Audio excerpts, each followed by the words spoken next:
Ayun, service muna tayo dito kay Pro Climbers. Shout out na rin natin ang mga mekaniko dyan. Shout out sa inyo mga boss. Isuzu Purbi E1 Apple. Ang gagawin po natin dyan, set ring replace, bulk bed replace at bago po yung kanyang engine valve. Dahil wala pong pagsusunggitan, inispatan po natin yung kanyang mga set ring mga Tropamex at sinunod natin tanggalan po yan ang kanyang mga valve guide.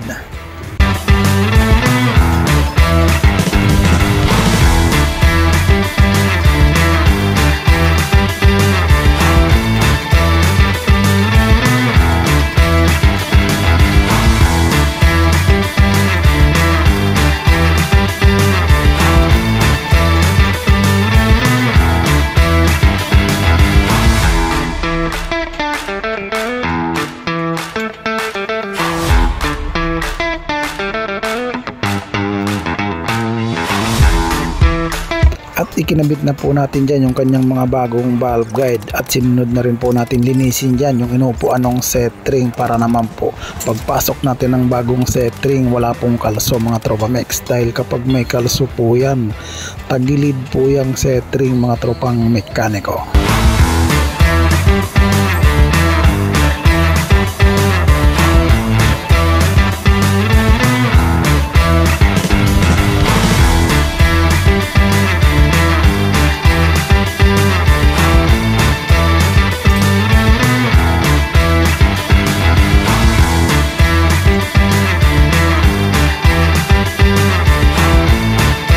Ayun, pinasok na po natin dyan yung kanyang mga bagong set ring at ginamitan po natin yan ng kanyang mga lumang engine valve para po maisagad natin ng gusto yung kanyang set ring sa kanyang linalapatan mga Tropamex.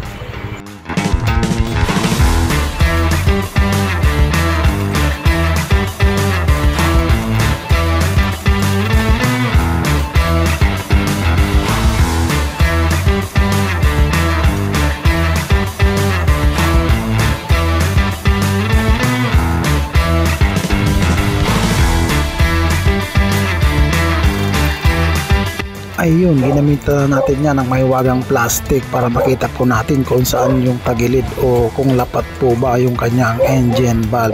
At dahil sinipinis nga po yung kanyang set ring, automatic mataas po yan kaya binabawasan natin yan mga tropang mekaniko.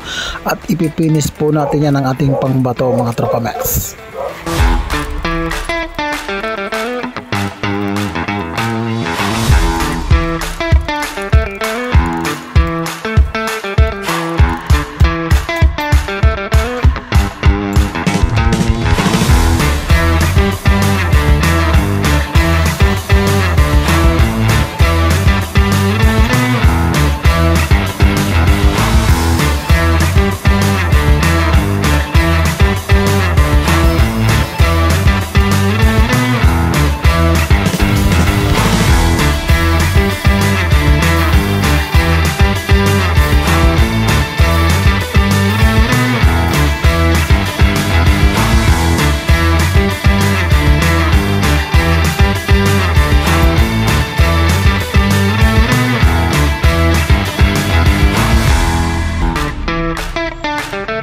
Matapos na natin may finish yung kanyang set ring, tinandaan na po natin yung kanyang mga engine valve at ang tropang mekaniko na natin ang magbabalve grind yan mga Tropamex at sila na rin po yung magkakabit ng valve seal tsaka mga valve spring dahil ang job order lang po sa atin yan, set ring replace, valve guide replace.